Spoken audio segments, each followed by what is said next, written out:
Meanwhile, President Ferdinand Marcos Jr. has signaled his intention to certify as urgent a proposed amendment to the Rice Tariffication Law or RTL aiming to curb soaring rice prices in the Philippines.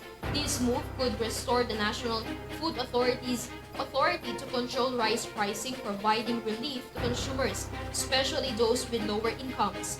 Let's have the full details from Vanessa Cleopas' report.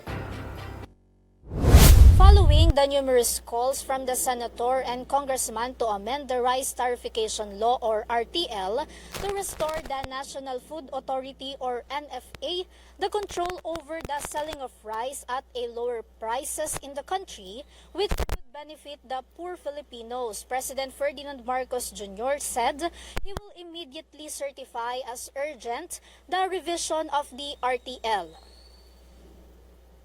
In line with President Marcos' goal to lower the price of rice under his administration, the government continues to implement measures to achieve this.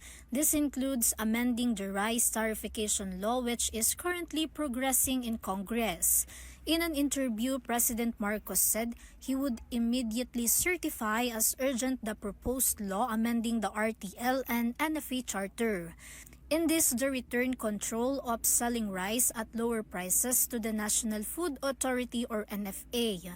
The president also said that the reason for the increasing rice prices is due to the competition among traders in buying palay, which he claims the government cannot address because of the RTL.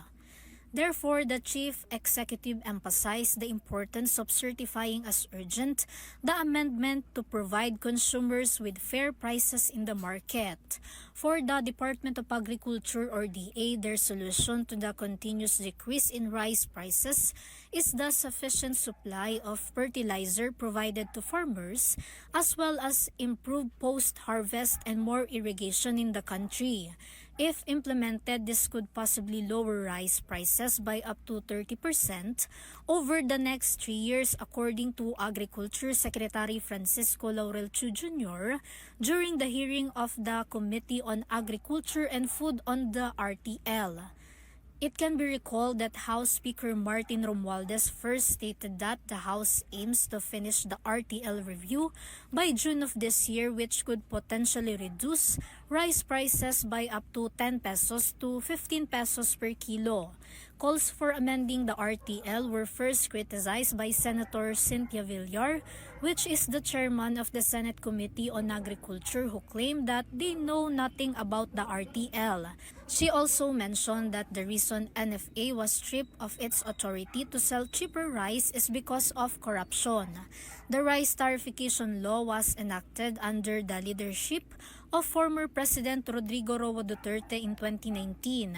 Currently, rice prices in the market range from 50 pesos per kilo for local regular milled rice, 48 pesos to 55 pesos for well-milled rice. For imported commercial regular milled rice, prices range from 48 pesos to 51 pesos, and for imported commercial well-milled rice, prices range from 51 pesos to 54 pesos.